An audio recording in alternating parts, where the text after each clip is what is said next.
Hello dear students. तो आज हम लोग स्टार्ट करने जा रहे हैं कूलॉम्स लॉ।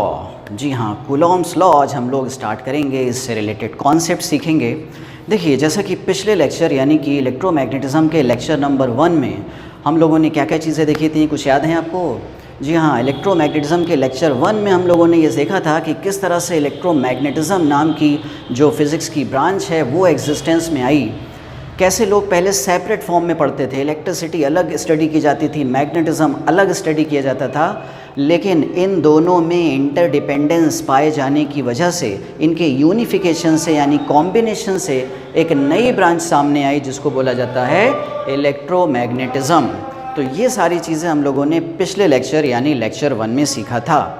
इसके अलावा हम लोगों ने देखा था कि इलेक्ट्रोमैग्नेटिज्म की किस तरह से सब ब्रांच और होती हैं, जैसे कि इलेक्ट्रोस्टैटिक, और इलेक्ट्रोस्टैटिक में हम लोगों ने और भी चीज़ें देखी थी, चार्ज का कॉन्सेप्ट। जी हाँ, बहुत ही इंपॉर्टेंट चार्ज का कॉन्सेप्ट भी हम लोगों ने पिछले लेक्चर में देखा था कि किस तरह से आज से लगभग 2500 साल पहले चार्ज के बारे में लोगों ने कुछ कॉन्सेप्ट दिया, कुछ कल्पना की, है ना। ये आपको बताया था कि थैलेस नाम के एक फ़िलासफ़र थे, ग्रीक फ़िलासफ़र। उन्होंने आज से करीब 2500 साल पहले कुछ ऑब्ज़र्व किया, जैसे कि अंबर मटेरियल को जब उन्होंने सिल्क से या वूल से रब किया, तो रब करने के बाद उस अंबर मटेरियल में हल्की चीज़ों को अट्रैक्ट करने की प्रॉपर्टीज़ पाई जाने लगी। ठीक है, तो इस ऑब्ज़र्वेशन से उन्होंने कहा कि ये बॉडी इलेक्ट्रीफाई हो गई या ये बॉडी चार्ज्ड हो गई। तो चार्ज के बारे में तब उस टाइम के लोग भी चार्ज के बारे में इस तरह से जानते थे। देखिए, अभी किसी इलेक्ट्रॉन या प्रोटॉन के बारे में कोई भी कल्पना, कोई भी जानकारी नहीं थी। बस ये कहा जाता था कि ये बॉडी चार्ज्ड है। क्यों चार्ज है? क्योंकि ये का देखा जाता था कि चार्ज बॉडी जब आप अंबर को सिल्क से रब करते थे तो वो हल्की चीज़ों को अट्रैक्ट करती थी, इसलिए उसको बोला जाता था कि ये बॉडी चार्ज्ड हो गई। ठीक है, तो उनके बाद भी और भी आगे के टाइम में साइंटिस्ट है, जैसे कि गिलबर्ट एक साइंटिस्ट है काफ़ी टाइम के बाद। ठीक है, उन्होंने अंबर के अलावा भी और भी मटेरियल पर बेस्ड ऑब्जर्वेशन किया, एक्सपेरिमेंट किया, जैसे कि ग्लास, इबोनाइट और भी कुछ डिटेल उन्होंने बताया चार्ज के बारे में। इसके बाद और भी साइंटिस्ट आए, जैसे कि अभी भी सिर्फ ये कहा जाता था कि चार्ज्ड होती हैं बॉडी, चार्ज। ठीक है, इसके बाद एक और अमेरिकन साइंटिस्ट थे 1750 में। तो 1750 में एक अमेरिकन साइंटिस्ट थे बेंजामिन फ्रैंकलिन। इन्होंने तब जाकर पॉजिटिव और नेगेटिव पोलैरिटी ऑफ चार्जेस के बारे में कॉन्सेप्ट दिया। इन्होंने कहा कि चार्ज पॉजिटिव भी होता है और नेगेटिव भी होता है ना। सेम पोलैरिटी के चार्ज रिपल करते हैं और अपोजिट पोलैरिटी के चार्ज अट्रैक्ट करते हैं। ये कॉन्सेप्ट, ये चीज़ें दी थी 1750 में बेंजामिन फ्रैंकलिन ने। ठीक है, इसके बाद और भी आगे के कॉन्सेप्ट आए, और भी लोगों ने इसको ऑब्ज़र्व किया, एक्सपेरिमेंट किया चार्ज से रिलेटेड, इलेक्ट्रोमैग्नेटिज्म से रिलेटेड। इसके बाद आती है मॉडर्न इलेक्ट्रिफिकेशन थ्योरी। ठीक है, जिसमें कहा जाता था कि इलेक्ट्रॉन से ही किसी बॉडी को चार्ज किया जाता है। इलेक्ट्रॉन के बारे में लोगों ने जाना, थॉमसन एक्सपेरिमेंट से 1895 1897 के करीब। ठीक है, तो तब जाकर वहाँ से इलेक्ट्रॉन के बारे में लोगों ने जाना। फिर हम लोगों ने देखा कुछ इलेक्ट्रॉन की प्रॉपर्टीज़ क्या होती है ना। ये देखा गया कि इलेक्ट्रॉन ही सबसे छोटी यूनिट होती है किसी बॉडी को चार्ज देने की, है ना। अगर आप किसी बॉडी को चार्ज करना चाहते हो तो उससे इलेक्ट्रॉन आप निकाल सकते हो या इलेक्ट्रॉन उसको दे सकते हो, जिससे वो बॉडी चार्ज होती है। तो ये सारी चीज़ें आती हैं मॉडर्न थ्योरी ऑफ इलेक्ट्रिफिकेशन में, जिसमें कि इलेक्ट्रॉन पर बेस्ड सारा चार्जिंग प्रोसेस डिपेंडेंट होता है। ठीक है, तो ये मॉडर्न थ्योरी है। इसके बाद हम लोगों ने चार्ज की प्रॉपर्टीज़ देखी थी। इसमें क्या होता है क्वांटाइजेशन प्रिंसिपल, क्या होता है कंजर्वेशन प्रिंसिपल, तो ये सारी चीज़ें देखी थी। चार्ज का मास देखा था, इलेक्ट्रॉन का मास देखा था, इलेक्ट्रॉन पे चार्ज कितना होता है। और एक और बहुत ही इंपॉर्टेंट चीज़ हम लोगों ने देखी थी, सीखी थी, क्वार्क्स के बारे में। जी हाँ, प्रोटॉन और न्यूट्रॉन का भी सब पार्टिकल क्वार्क्स, जिसमें आपको याद है बोला था कि एक अप क्वार्क होता है, एक डाउन क्वार्क होता है, जिस पर चार्ज इलेक्ट्रॉन से भी छोटा होता है, +2e/3 और -1/3 अप क्वार्क और डाउन क्वार्क। लेकिन क्वांटाइजेशन में हम लोग क्या पढ़ते हैं, सबसे छोटी चार्ज की यूनिट क्या होती है, 1 इलेक्ट्रॉन। तो ये सारी चीज़ें हम लोगों ने लेक्चर 1 में सीखी थी। तो अब हम लोग देखते हैं कूलॉम्स लॉ। जी हाँ, एक फ्रेंच साइंटिस्ट थे Charles Augustine D Coulomb. Charles Augustine D Coulomb 1785 में इन्होंने एक एक्सपेरिमेंटल लॉ दिया। जी हाँ, उन्होंने कुछ एक्सपेरिमेंट्स किया चार्ज बॉडीज़ को लेकर, चार्ज पार्टिकल्स को लेकर, और उन एक्सपेरिमेंट की बेसिस पर उन्होंने एक लॉ दिया जिसको बोला जाता है जिसको बोला जाता है कूलॉम्स लॉ। देखिए, इस लॉ में उन्होंने ये बताया कि किस तरह से दो चार्ज बॉडीज़ के बीच में, दो चार्ज पार्टिकल्स के बीच में कितने अमाउंट का फोर्स लगता है, किस तरह से वो फोर्स उन चार्जेस के अमाउंट पर डिपेंड करता है, किस तरह से वो फोर्स दोनों चार्जेस के बीच की दूरी पर डिपेंड करता है। तो ये सारी चीज़ें उन्होंने अपने एक्सपेरिमेंट में ऑब्ज़र्व करी और उसके बेसिस पर उन्होंने एक लॉ दिया जिसको कूलॉम्स लॉ के नाम से जाना जाता है। देखिए भाई, एक हैरानी की बात यह है, बहुत आश्चर्य की बात यह है कि ये लॉ उस टाइम दिया गया, ये एक्सपेरिमेंट उस टाइम किया गया जिस टाइम पर लोग चार्ज के अमाउंट को नापना नहीं जानते थे कि किसी बॉडी पर कितने अमाउंट का चार्ज है। क्योंकि ज़रा सोचिए, चार्ज की यूनिट हम लोग आज क्या पढ़ते हैं, कूलॉम, ठीक है। तो ये इस साइंटिस्ट के बाद ही ये नाम आया कूलॉम, ठीक है। तो उस टाइम के लोग, उस टाइम के साइंटिस्ट कोई भी चार्ज के अमाउंट को नापना नहीं जानते थे। हाँ, ये बस जानते थे कि किसी बॉडी पर ज़्यादा चार्ज है, किसी बॉडी पे कम चार्ज है, अब चार्ज डबल हो गया या अब चार्ज आधा हो गया या 1/4 हो गया, तो ये करना जानते थे, लेकिन चार्ज के अमाउंट को मेज़र करना नहीं जानते थे। तो ये लॉ उस टाइम दिया जिससे कि आप इन साइंटिस्ट की ग्रेटनेस का आइडिया लगा सकते हैं कि कितने ग्रेट होंगे ये साइंटिस्ट, ठीक है। तो बिना चार्ज के अमाउंट को मेज़र किए बस ये पता लगाए कि हाँ चार्ज डबल है, आधा है, 1/4 हो गया, 1/8 हो गया, 10 टाइम्स हो गया। इसी बेसिस पर उन्होंने ये लॉ दिया जिसको आज के टाइम पर भी साइंटिस्ट एक्सेप्ट करते हैं और इसी लॉ को यूज़ करके वो और अपनी मॉडर्न थ्योरीज़, मॉडर्न एक्सपेरिमेंट को आगे एक्सप्लेन करते हैं इस फंडामेंटल लॉ को यूज़ करते हुए, ठीक है। तो ये लॉ दिया गया 1785 में, जो कि आज भी पूरी तरह से एक्सेप्टेबल है, जिसको कि आज भी लोग यूज़ करते हैं। तो इससे हम लोग उन साइंटिस्ट की ग्रेटनेस का आइडिया लगा सकते हैं। बात समझ में आ रही है चीज़?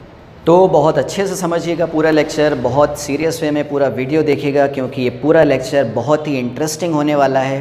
हम लोग इसमें ये भी देखने जा रहे हैं कि कूलॉम ने किस तरह का इंस्ट्रूमेंट यूज़ किया होगा अपने एक्सपेरिमेंट में, है ना। जब उन्होंने ये एक्सपेरिमेंट किया होगा तो किस तरह से सारी चीज़ें स्टेप बाय स्टेप करी होंगी, किस तरह से चार्जेस को कम ज़्यादा करके बार बार उन्होंने एक्सपेरिमेंट करके एक लॉ तक पहुँचे होंगे, ठीक है। तो ये सारी बारीकियाँ हम लोग आज सीखने जा रहे हैं। क्या आप जानते हैं किस तरह के इंस्ट्रूमेंट को यूज़ किया होगा कूलॉम ने अपने एक्सपेरिमेंट में? नहीं जानते? तो चलिए हम लोग देखते हैं कि किस तरह का एक्सपेरिमेंट था, क्या क्या उन्होंने स्टेप्स, प्रोसीजर यूज़ किया जिससे कि वो एक लॉ, एक कंक्लूजन तक पहुंच पाए। तो मैं गारंटी के साथ कह सकता हूं कि इस तरह का कूलॉम्स लॉ आज से पहले आपने सीखा नहीं होगा। तो बहुत ही इंटरेस्टिंग होने वाला है। ज़रूर से आप इस लेक्चर को, इस वीडियो को पूरा एंड तक देखिएगा जिससे कि बहुत ही अच्छे से आप सारे कॉन्सेप्ट को समझ सकें, सीख सकें। ओके, तो स्टार्ट करते हैं फिर। तो इस एक्सपेरिमेंट में कूलॉम ने दो स्टेशनरी चार्ज बॉडीज़, दो स्टेशनरी चार्ज पार्टिकल्स, हाँ भाई इंपॉर्टेंट है, स्टेशनरी चार्ज पार्टिकल, मूविंग नहीं, दो स्टेशनरी चार्ज पार्टिकल्स के बीच में लगने वाले फोर्स को क्वांटिफाई किया, यानी कि उसके अमाउंट को कैलकुलेट करना सीखा, ठीक है। देखिए, इससे पहले के जो लोग थे वो ये तो बस जानते थे कि दो चार्ज बॉडीज़ के बीच में अट्रैक्शन का भी फोर्स लगता है, कभी रिपल्शन का भी फोर्स लगता है, लेकिन ये नहीं जानते थे, ये नहीं कैलकुलेट कर पाते थे कि कितने अमाउंट का होता है ये फोर्स ऑफ अट्रैक्शन या फोर्स ऑफ रिपल्शन, ठीक है। तो कूलॉम ने अपने एक्सपेरिमेंट्स में ये सारी चीज़ें देखी और इस पर बेस्ड एक लॉ दिया। क्या लॉ था ये एग्जैक्टली? देखिए, उन्होंने ये देखा कि जैसे ये दो चार्ज बॉडीज़ हैं, दो चार्ज पार्टिकल्स हैं, तो उन्होंने ये देखा कि इन दोनों के बीच में लगने वाला फोर्स ऑफ अट्रैक्शन, जब सेम पोलैरिटी के होंगे तो रिपल्शन होगा और अपोजिट पोलैरिटी के होंगे तो अट्रैक्शन होगा। तो जो भी फोर्स ऑफ अट्रैक्शन या फोर्स ऑफ रिपल्शन होगा उसका मैग्नीट्यूड इन दोनों चार्जेस के प्रोडक्ट के डायरेक्टली प्रोपोर्शनल पाया गया। देखिए, फिर से आप ये मत सोचिएगा कि उन्होंने कैसे देखा कि इस पर चार्ज कितना है। उन्होंने ये नहीं देखा कि इस पर चार्ज कितना है, बस उन्होंने ये देखा कि क्या दोनों पे सेम चार्ज है या एक पर आधा है, एक पर डबल है, एक पर 1/4 है, एक पर 4 टाइम्स है। इस तरह का उन्होंने ऑब्जर्वेशन किया, इस तरह का उन्होंने अपने कैलकुलेशन में, अपने एक्सपेरिमेंट में वैल्यूज़ ली, ठीक है, अमाउंट नहीं लिया, ठीक है।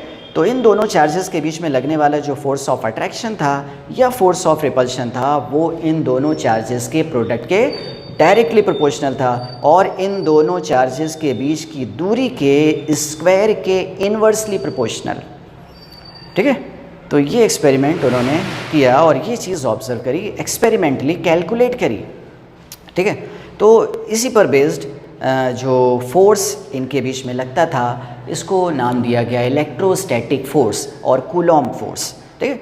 तो ये जो फोर्स था इसको नाम दिया गया इलेक्ट्रोस्टैटिक फोर्स और कूलॉम फोर्स और एग्जैक्टली इसकी जो फॉर्मूला दिया गया वो कितना था, F equal to K Q1 Q2 upon R square. K यहाँ पर कांस्टेंट है, ठीक है, जिसकी वैल्यू आगे चल कर दी गई 9 × 10⁹, ठीक है। और इसको आगे चल कर ये बताया गया कि इस K की वैल्यू होती है 1/4πε0।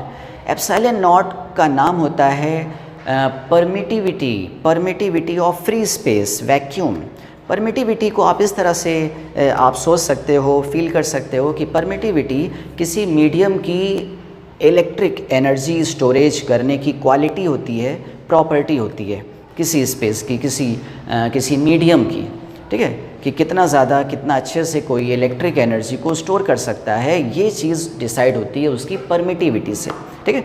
तो फाइनली जो फोर्स ऑफ अट्रैक्शन या रिपल्शन यानी कि जो कूलॉम फोर्स है, यानी कि जो इलेक्ट्रोस्टैटिक फोर्स है, उसकी वैल्यू आती है F equal to 1/4πε0 Q1 Q2 upon R square, ठीक है। तो ये है एग्जैक्टली कूलॉम्स लॉ से आया हुआ फॉर्मूला, ठीक है। अब हम लोग चलिए देखते हैं कि किस तरह से उन्होंने एक्सपेरिमेंट से ये कंक्लूजन तक पहुँचे, उनका एग्जैक्टली एक्सपेरिमेंट कैसा रहा होगा और किस तरह का उन्होंने इंस्ट्रूमेंट यूज़ किया होगा। तो इसको अब हम लोग देख लेते हैं आगे चलकर, ठीक है। तो देखिए ये है वो इंस्ट्रूमेंट, जी हाँ, वो ग्रेट इंस्ट्रूमेंट जिसको ग्रेट साइंटिस्ट कूलॉम, जी हाँ, चार्ल्स ऑगस्टीन डी कूलॉम ने अपने ग्रेट लॉ को इस्टेब्लिश करने के लिए यूज़ किया था। जी हाँ, ये है वो इंस्ट्रूमेंट जिससे कूलॉम्स लॉ को डेराइव किया गया, उसको इस्टेब्लिश किया गया। बात समझ में आ रही है? देखिए कितना सिंपल सा ये इंस्ट्रूमेंट है, लेकिन इससे कितना ग्रेट लॉ इस्टेब्लिश किया गया, ठीक है। तो ये साइंटिस्ट की ही तो ग्रेटनेस है कि इतने सिंपल इंस्ट्रूमेंट से इतना ग्रेट लॉ उन्होंने दिया, ठीक है। तो आइए देखते हैं कि इस इंस्ट्रूमेंट में क्या क्या चीज़ें हैं, कैसे रीडिंग्स ली गई होंगी, जिस रीडिंग के बेसिस पर ये लॉ आया होगा, ये सारा कंक्लूजन आया होगा। तो आइए देख लेते हैं कि इस इंस्ट्रूमेंट से रीडिंग कैसे ली गई होंगी, ठीक है, और इस इंस्ट्रूमेंट के डिफरेंट कंपोनेंट्स क्या हैं, ठीक है, क्या उनका यूज़ है और क्या उनका इम्पोर्टेंस है और किस तरह से इससे रीडिंग ली जा सकती है।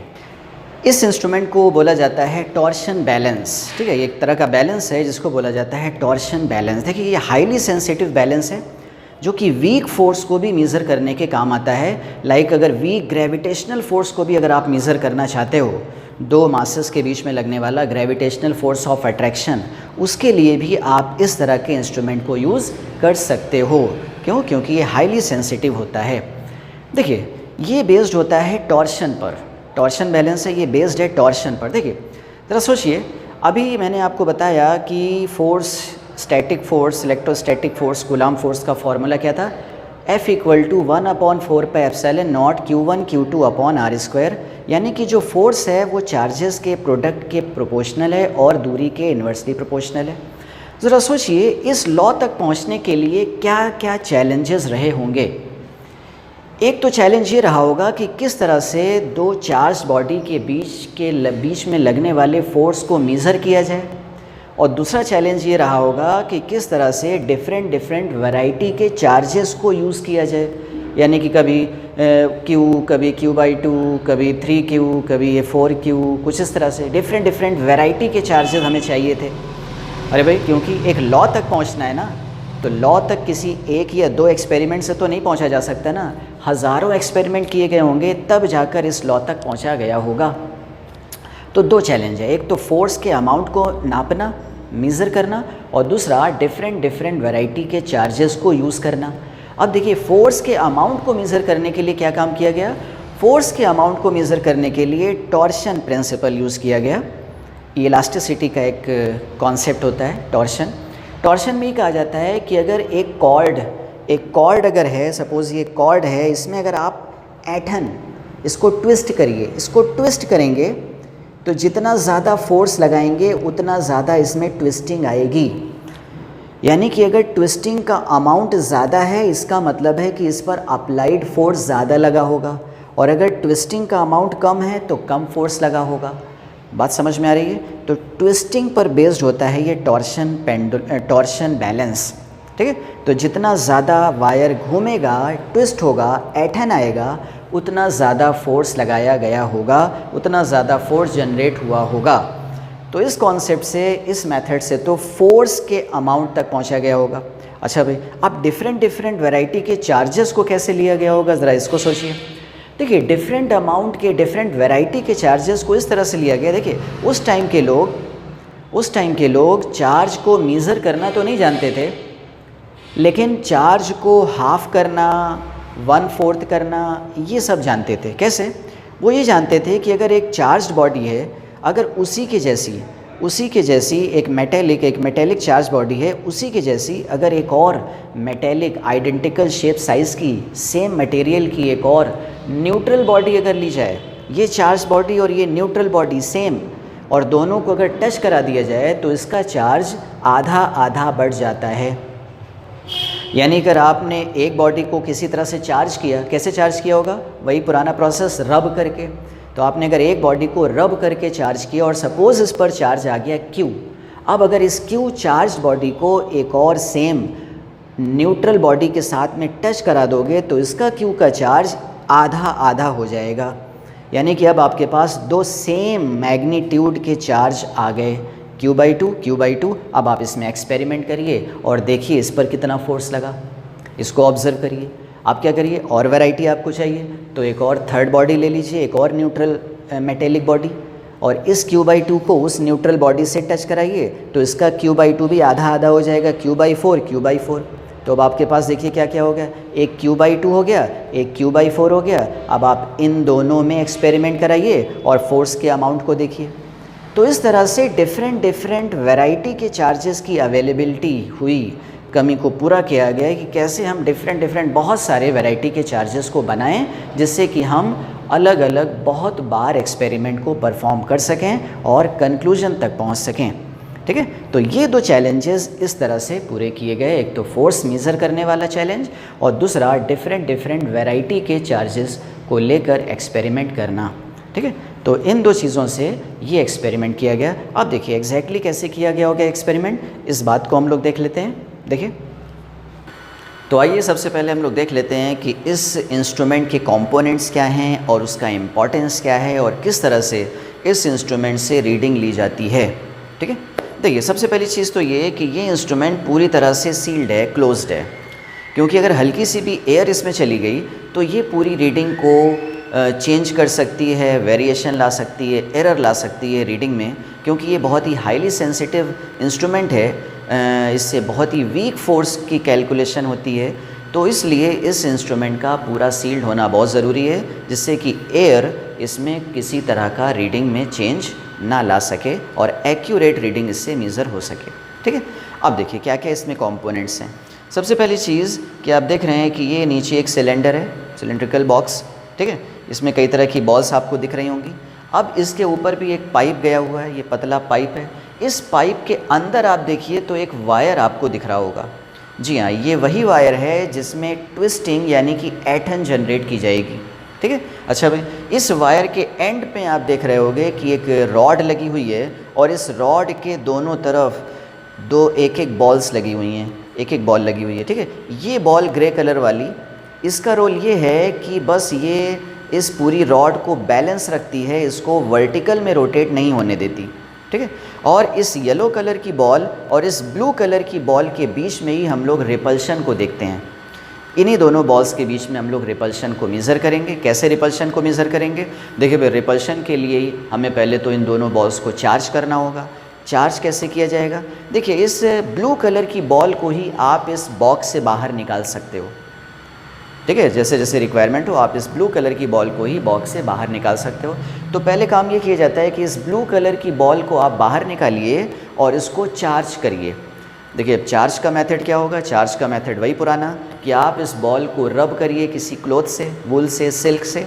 तो होगा क्या कि ये ब्लू कलर की बॉल चार्ज हो जाएगी, और जब ये ब्लू कलर की बॉल चार्ज हो गई तो फिर आप इसको इंस्ट्रूमेंट में फ़िट कर दीजिए इस तरह से, और इसको येलो कलर की बॉल के साथ में टच करा दीजिए। तो जैसे ही आप इसको हल्का सा टच कराओगे तो ब्लू कलर की बॉल का चार्ज येलो कलर की बॉल में ट्रांसफ़र हो जाएगा और ये आधा आधा हो जाएगा, ठीक है। अब देखिए दोनों ही बॉल्स में इस तरह से चार्ज हो गया, टच कराने से दोनों ही बॉल में चार्ज आ गया। अब आप इनको फ्रीली छोड़ दीजिए। अब आप इनको अगर फ्रीली छोड़ दोगे तो आप देख सकते हैं दोनों में चार्ज की वजह से अब दोनों के बीच में रिपल्शन होगा, और रिपल्शन की वजह से ये जो बाहर रॉड लगी, ये रॉड लगी हुई है, इसमें रोटेशन होगा, और इसके रोटेशन की वजह से इस वायर में ट्विस्टिंग आएगी, ठीक है। और ट्विस्टिंग के अमाउंट से ही हमें ये पता चलेगा कि कितना स्ट्रॉन्ग रिपल्शन है, ठीक है। अच्छा भाई, कैसे हम लोग इसके रोटेशन को मेज़र करेंगे? इसके रोटेशन को मेज़र करने के लिए ये आप देख पा रहे हो कि इस बॉक्स में, सिलेंड्रिकल बॉक्स में बाहर एक स्केल लगा हुआ है, ठीक है। ये बाहर एक स्केल लगा हुआ है, ये स्केल से ही हम लोग इस के रोटेशन के अमाउंट को मेज़र करेंगे। तो जितना ज़्यादा ये रॉड रोटेट करेगी उतना ज़्यादा इसमें स्केल में रीडिंग आएगी, ठीक है। और कितना ज़्यादा रोटेट करेगी, जितना स्ट्रॉन्ग रिपल्शन होगा, तो जितना ज़्यादा रिपल्शन होगा उतना ज़्यादा रॉड रोटेट करेगी, और इस तरह से इसके रोटेशन को इस स्केल से मेज़र करके हम लोग रीडिंग ले सकते हैं। अच्छा भाई, ये तो एक रीडिंग हो गई। अब हमें रीडिंग जो डिफरेंट लेनी है, डिफरेंट चार्जेस के साथ में अब हमें एक्सपेरिमेंट परफॉर्म करना है। देखिए अभी हमारे पास चार्ज क्या था? अभी हमारे पास चार्ज ये था कि ब्लू कलर में भी चार्ज Q/2 और येलो कलर की बॉल में भी चार्ज Q/2। अब हमें चार्ज को बदलना है। देखिए चार्ज को बदलेंगे सिर्फ किसका? सिर्फ आप ब्लू कलर की बॉल को ही बाहर निकाल सकते हो। तो इसको फिर से बाहर निकालिए, और अब काम ये करिए कि इस पर चार्ज कितना था? Q/2 अभी तक, ठीक है। अब इस ब्लू कलर की बॉल को बाहर निकालिए, और इधर ये जो रखी हुई है आप देख पा रहे हैं, ये एक बॉल रखी हुई है, ये न्यूट्रल बॉल है। इस न्यूट्रल बॉल से इस ब्लू कलर की बॉल को टच करा दीजिए। तो उसमें था कोई भी चार्ज नहीं, और ब्लू कलर की बॉल में था Q/2 चार्ज। लेकिन जैसे ही टच कराएंगे तो अब ब्लू कलर की बॉल का चार्ज आधा आधा हो गया, यानी कि अब ब्लू कलर की बॉल में चार्ज हो गया Q/4, और इस येलो कलर की बॉल में अभी भी चार्ज कितना था? Q/2। अब फिर से आप येलो कलर की बॉल और ब्लू कलर की बॉल में रिपल्शन देखिए। तो अब देख सकते हैं अब ये रिपल्शन किसके बेसिस पर होगा? Q/2 और Q/4 के बेसिस पर। तो इससे कुछ डिफरेंट रीडिंग आएगी। फिर से आप इस रीडिंग को मेज़र करिए, और ये आपका एक और एक्सपेरिमेंट हो गया, ठीक है। तो इसी तरह से हम लोग बार बार चार्जेस को चेंज करेंगे, बदलेंगे, है ना। फिर से आप अगर डिफरेंट रीडिंग लेना चाहते हैं तो फिर से आप इस ब्लू कलर की बॉल को बाहर निकालिए, और फिर से इसको किसी न्यूट्रल बॉल के साथ में टच कराइए, जिससे कि फिर से इस ब्लू कलर की बॉल का चार्ज बदल जाए, और इसको येलो कलर की बॉल के साथ में रिपल्शन को फिर से मेज़र करिए।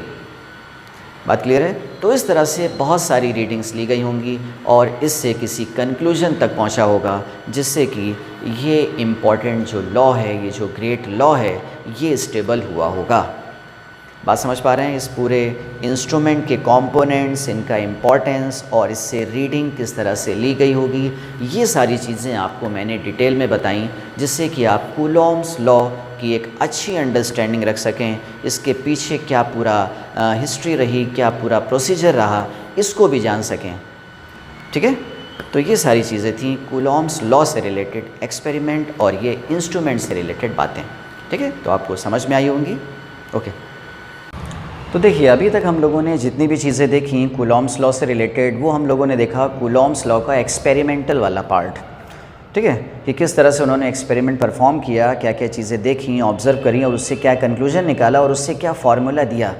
अब हम लोग देख लेते हैं उस फार्मूले से रिलेटेड कुछ पॉइंट की बातें, कि किस तरह से हम लोग इन फार्मूले को यूज़ कर सकते हैं, क्या क्या शर्त है इस फार्मूले को यूज़ करने के लिए, ठीक है।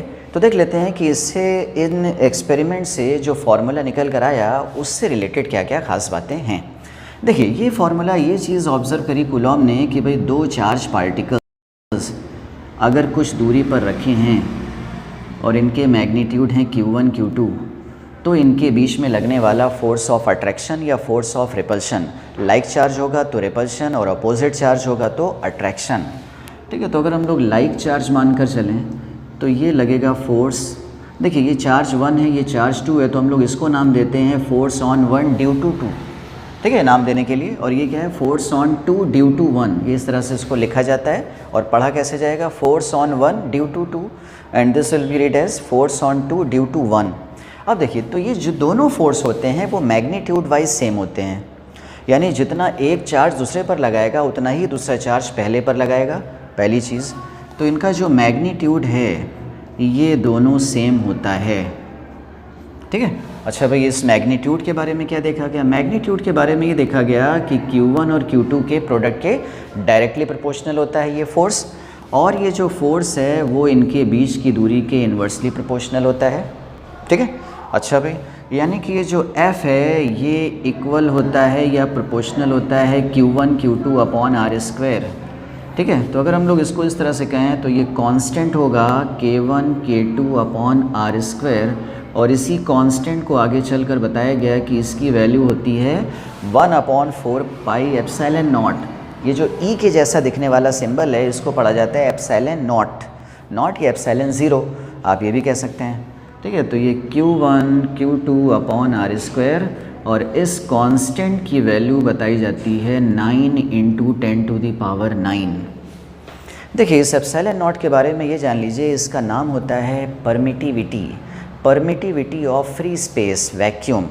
ठीक है, एप्सिलॉन नॉट है तो वैक्यूम की परमिटिविटी, इसके अलावा अगर कोई मीडियम होगा तो उसकी परमिटिविटी हम लोग यूज़ करेंगे। ठीक है, अच्छा भैया, परमिटिविटी क्या होती है, परमिटिविटी को आप ऐसा सोच के चलें, परमिटिविटी से हमें किसी मीडियम के चार्ज स्टोर, एनर्जी स्टोर करने की कैपेबिलिटी के बारे में पता चलता है कि कोई मीडियम इलेक्ट्रिक एनर्जी के लिए कितना इजी है, स्टोरेज के लिए, एनर्जी स्टोरेज के लिए कितना इजी है ना, कितना कैपेबल है। ठीक है, तो उसकी कैपेबिलिटी के बारे में पता चलाता है ये परमिटिविटी वाला टर्म। ओके, चलिए भाई, अच्छा तो ये चीज़ ये हो गई। ठीक है, तो इस तरह से हम लोग दो चार्ज के बीच में लगने वाले कूलॉम फोर्स, इलेक्ट्रोस्टैटिक फोर्स के बारे में इस सिंपल फार्मूले से बता सकते हैं, कैलकुलेट कर सकते हैं कि कितने अमाउंट का लगेगा। अच्छा भाई, अगर वैक्यूम के अलावा, फ्री स्पेस के अलावा अगर कोई और मीडियम आ जाए, तो फिर हम उस मीडियम की परमिटिविटी को यूज़ करेंगे। कैसे, अगर ये दोनों चार्ज पार्टिकल्स किसी डिफरेंट मीडियम में रखे हों, इनके बीच की दूरी है r, और सब तरफ का मीडियम कुछ और डिफरेंट है। अच्छा भाई, जब डिफरेंट होगा तो हम उस मीडियम की परमिटिविटी यूज़ करेंगे, और उस मीडियम की जो परमिटिविटी होती है वो होती है वैक्यूम की परमिटिविटी इनटू रिलेटिव परमिटिविटी। ये एप्सिलॉन r क्या कहलाता है, relative permittivity of that medium, किसके रेस्पेक्ट में, वैक्यूम के रेस्पेक्ट में। और इसी रिलेटिव परमिटिविटी को ही कभी कभी कहा जाता है dielectric constant of that medium, यानी कि आप फिर उस मीडियम के लिए परमिटिविटी यूज़ करोगे एप्सिलॉन नॉट के। कब, जब ये दोनों चार्ज पार्टिकल वैक्यूम के अलावा किसी और मीडियम में रखे हों। हाँ, एयर के लिए भी हम लोग अप्रॉक्सीमेटली परमिटिविटी को एप्सिलॉन नॉट ही लेंगे, एयर के लिए भी अप्रॉक्सीमेट ले लिया जाता है। लेकिन अगर कोई और मीडियम है, कोई और डेंस मीडियम है, तब हम लोग एप्सिलॉन नॉट की जगह एप्सिलॉन नॉट के यूज़ करेंगे, वेयर के is called dielectric constant of that medium.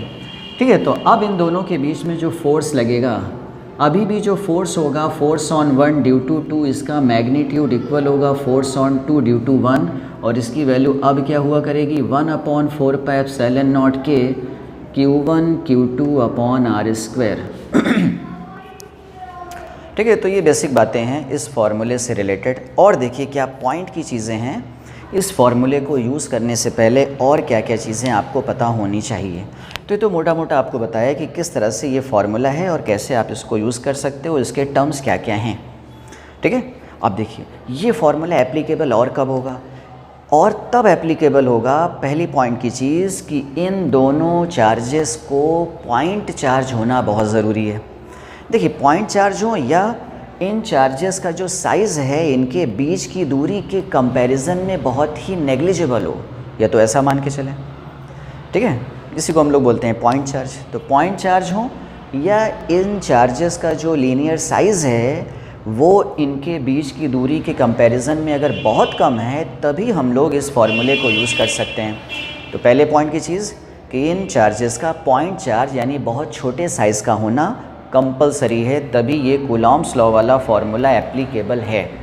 ठीक है। अच्छा भाई, इसके अलावा और क्या शर्त है इस फार्मूले को एप्लीकेबिलिटी के लिए? देखिए, दूसरी शर्त ये है कि इन दोनों चार्जेस को स्टैटिक होना चाहिए। ठीक है, ये इलेक्ट्रोस्टैटिक फोर्स भी कहलाता है। ये जो फोर्स है कूलॉम फोर्स, ये इलेक्ट्रोस्टैटिक फोर्स भी कहलाता है बिटवीन टू चार्जेस। ठीक है, तो इन दोनों चार्जेस को रेस्ट पर होना चाहिए, स्टेशनरी होना चाहिए, तभी ये वाला फोर्स एप्लीकेबल होगा, फार्मूला एप्लीकेबल होगा। क्योंकि अगर ये दोनों चार्जेस मूव भी करेंगे या कोई एक मूव करेगा तो इनके मूवमेंट की वजह से और भी डिफरेंट फील्ड्स जनरेट होती हैं, जैसे कि मैग्नेटिक फील्ड, और मैग्नेटिक फील्ड की वजह से मैग्नेटिक फोर्स भी इफेक्टिव हो जाएगा और उसकी वजह से फोर्स का अमाउंट वेरी कर सकता है। ठीक है, तो ये फार्मूला एप्लीकेबल है सिर्फ कब? जब दोनों चार्ज रेस्ट पर हों, इसीलिए इनको इलेक्ट्रोस्टैटिक फोर्स भी बोला जाता है। ठीक है, तो दूसरी पॉइंट की बात क्या है? रेस्ट पर होना चाहिए। पहले पॉइंट की बात क्या बताई थी? दोनों चार्जेस को पॉइंट चार्ज या बहुत ही छोटे साइज़ का होना मस्ट है। ठीक है। अच्छा भाई, दूसरी चीज़ क्या बताई? इसके अलावा पॉइंट की चीज़ क्या है?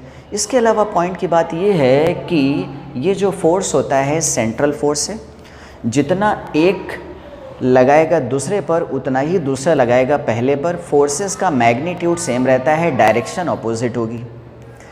ठीक है, इसके अलावा और क्या चीज़ है? इन फोर्स की जो डायरेक्शन होती है वो हमेशा दोनों चार्जेस को ज्वाइन करने वाली लाइन के अलोंग ही होगी।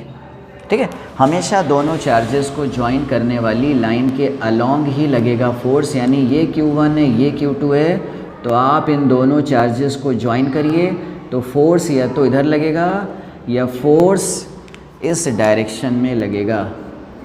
ये ऐसे कभी भी ये नहीं होगा कि फोर्स इधर लगने लगे या इधर लगने लगे, ऐसा कभी भी नहीं होगा।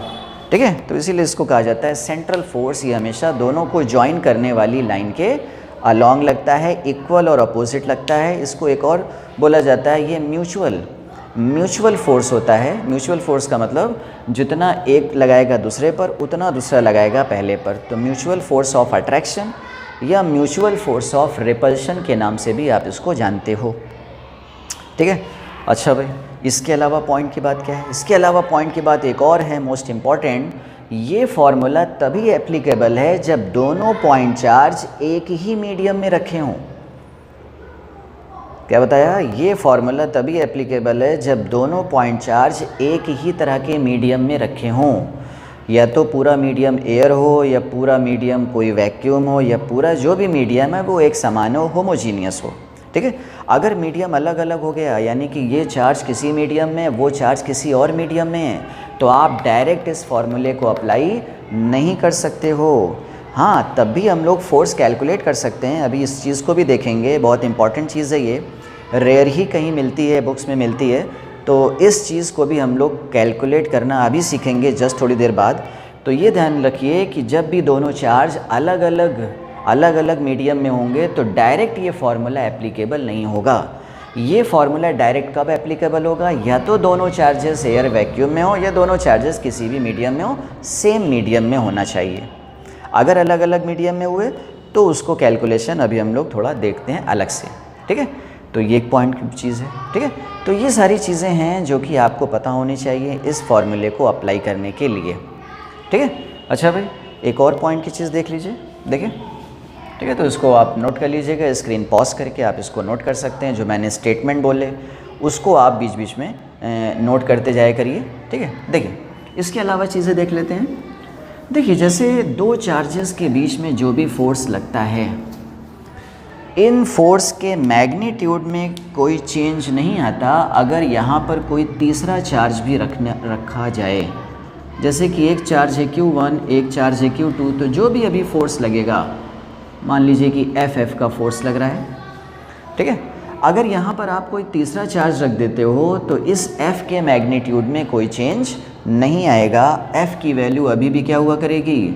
1/4πε0 Q1 Q2 अपॉन R²। हाँ ये बात अलग है कि इसकी वजह से भी इस पे फोर्स लगने लगेगा, वो बात अलग हो गई। ठीक है, तो नेट फोर्स में हम इसको और इसको मिलाकर सॉल्व करेंगे, लेकिन जो ये वाला फोर्स था due to this charge on this, इसके अमाउंट में कोई चेंज नहीं आएगा ड्यू टू प्रेजेंस और absence of another charge particles. Okay, तो एक पॉइंट की चीज़ ये है कि ये दूसरे तीसरे चार्ज के प्रेजेंस की वजह से वेरी नहीं करता, चेंज नहीं होता, इस फोर्स के मैग्नीट्यूड में कोई भी चेंज नहीं होगा। बात की तो देखिए, अब हम लोग ये देख लेते हैं कि अगर दोनों चार्जेस डिफरेंट मीडियम में रखे हों, यानी कि चार्ज Q1 किसी मीडियम में रखा है और चार्ज Q2 किसी और मीडियम में रखा है, तो किस तरह से अब इन दोनों के बीच में फोर्स ऑफ अट्रैक्शन या फोर्स ऑफ रिपल्शन लगेगा। तो पहली चीज़ तो ये है कि डायरेक्टली आप इसमें कूलॉम्स लॉ अप्लाई नहीं कर सकते हो, कुछ इनडायरेक्टली वर्क हमें करना पड़ेगा। देखिए कैसे, देखिए इसके लिए ज़रा ये सोच के चलें, देखिए एक चीज़ ये मान के चलें कि जैसे ये चार्ज Q1 है, ये चार्ज Q2 है और अभी ये वैक्यूम में है, अभी ये वैक्यूम में है और इनके बीच की दूरी है r। ठीक है, तो इनके बीच में जो भी फोर्स लगता है कूलॉम्स फोर्स, इलेक्ट्रोस्टैटिक फोर्स, इसकी वैल्यू क्या होती है 1/4πε0 Q1 Q2/r²। लेकिन यहीं पर अगर कुछ और मीडियम आ जाए, ये दोनों चार्जेस किसी और मीडियम में रखे हों और उनका डाइलेक्ट्रिक कांस्टेंट अगर k है और इनके बीच की दूरी अगर है कुछ r या कुछ d, तो अब ज़रा देखिए इनके बीच में अब कितना फोर्स लगेगा, F = 1/4πε0 k Q1 Q2/d²।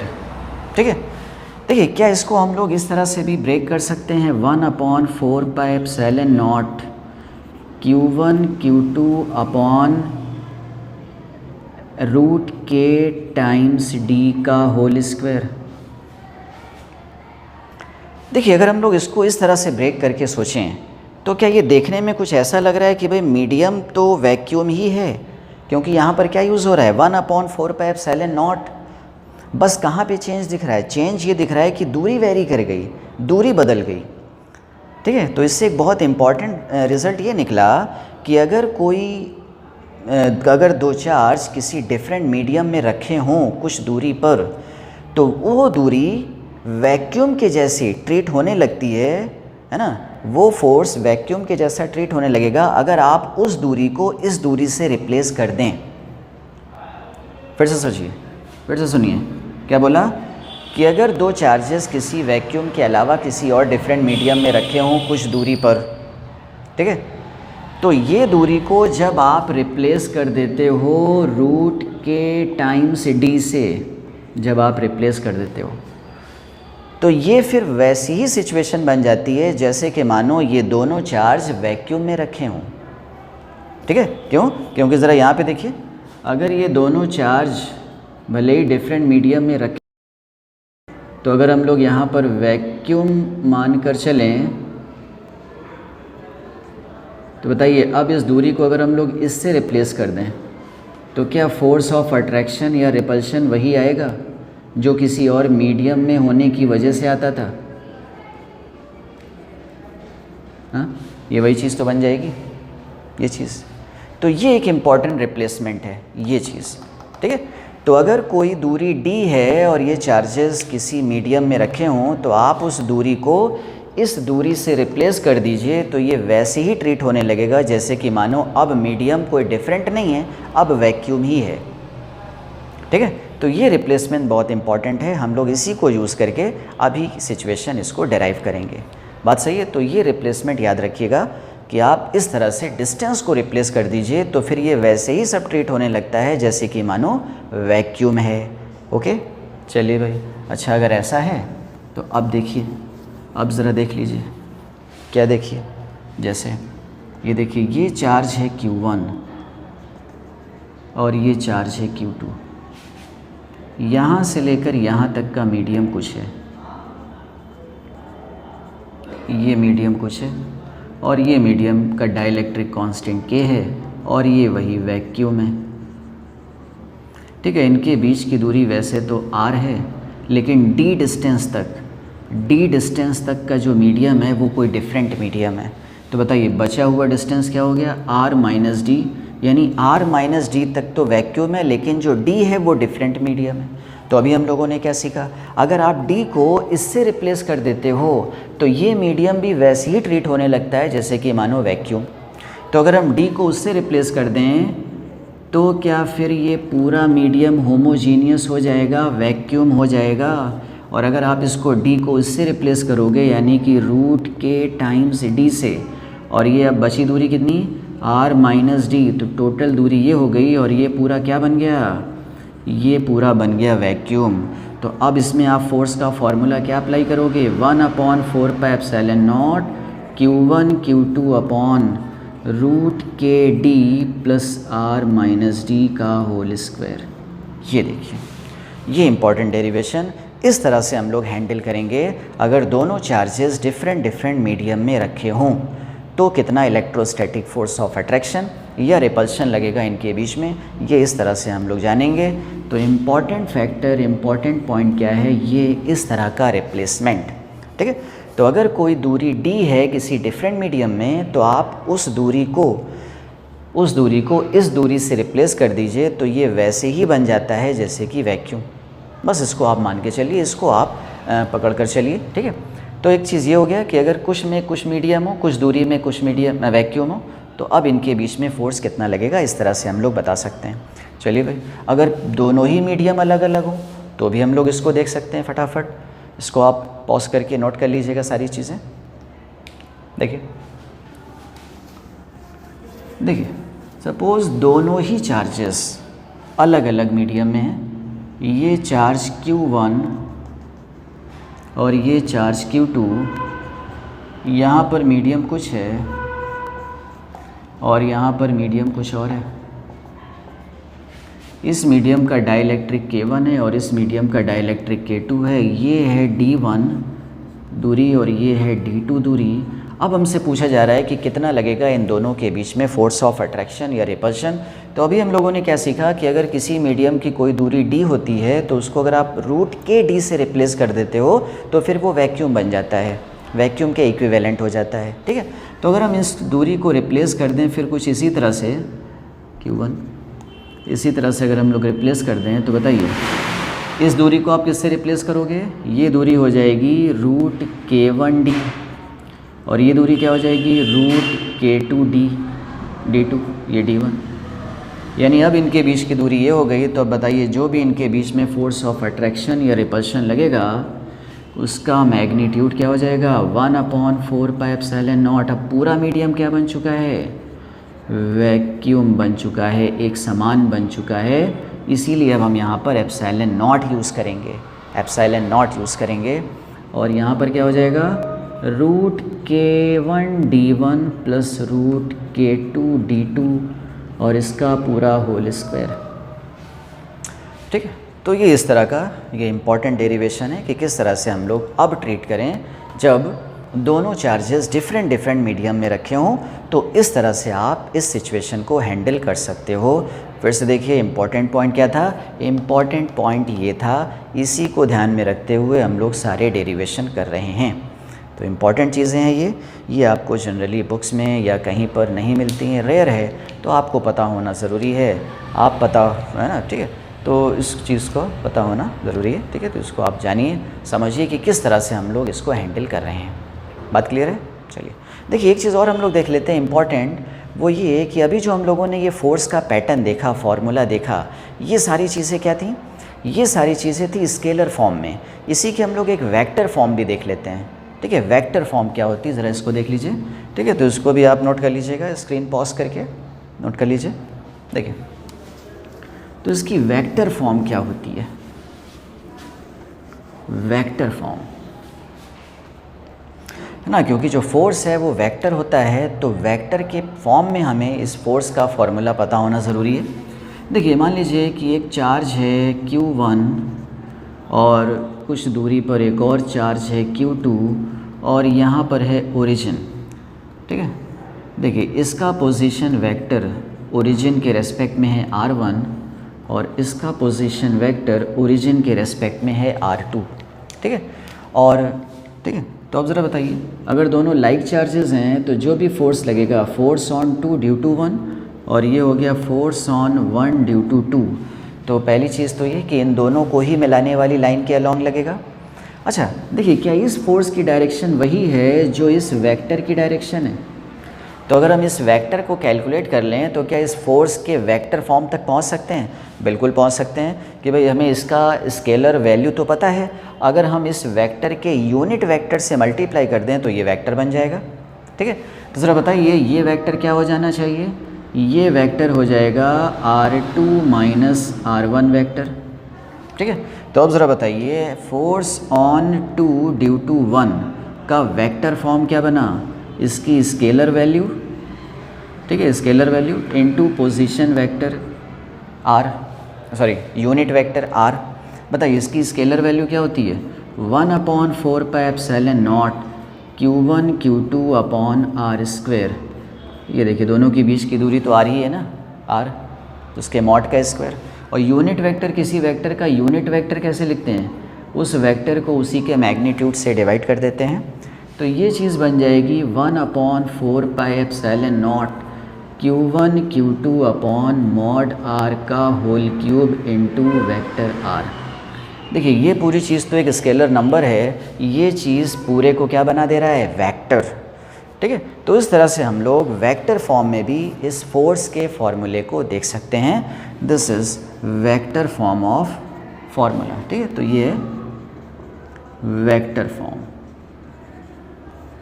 अच्छा भाई, ये तो था फोर्स ऑन 2 ड्यू टू 1। अगर हमें कैलकुलेट करना हो फोर्स ऑन 1 ड्यू टू 2 तो ये क्या होगा? सिंपल इसी का ऑपोजिट विद माइनस साइन। तो इस तरह से हम लोग इस पर लगने वाले फोर्स को ही बता सकते हैं। ठीक है, अच्छा भाई, अगर इसी में ये चार्जेस अगर नेगेटिव हो जाते तो अट्रैक्शन लगता, तो इधर की तरफ लगता। तो कोई नहीं, अभी भी आप उसको वैसे ही सॉल्व करिए। सपोज़ यहाँ पर दोनों ऑपोजिट पोलैरिटी के चार्ज होते तो ये जो फोर्स हम लोग इधर अप्लाई कर रहे हैं वो इधर होता। तो अब आप क्या करिएगा? अब आप ये करिएगा कि कैलकुलेशन ऐसे ही करिए, बस आप यहाँ पर चार्ज को विद साइन ले लीजिए, तो ये ऑटोमेटिकली जो उधर वेक्टर आ रहा था वो इधर आने लगेगा, है कि नहीं? सोचिए ये पॉजिटिव होता, ये नेगेटिव होता, या ये पॉजिटिव होता, ये नेगेटिव होता, तो फोर्स ये जो उधर लग रहा है वो इधर लगता।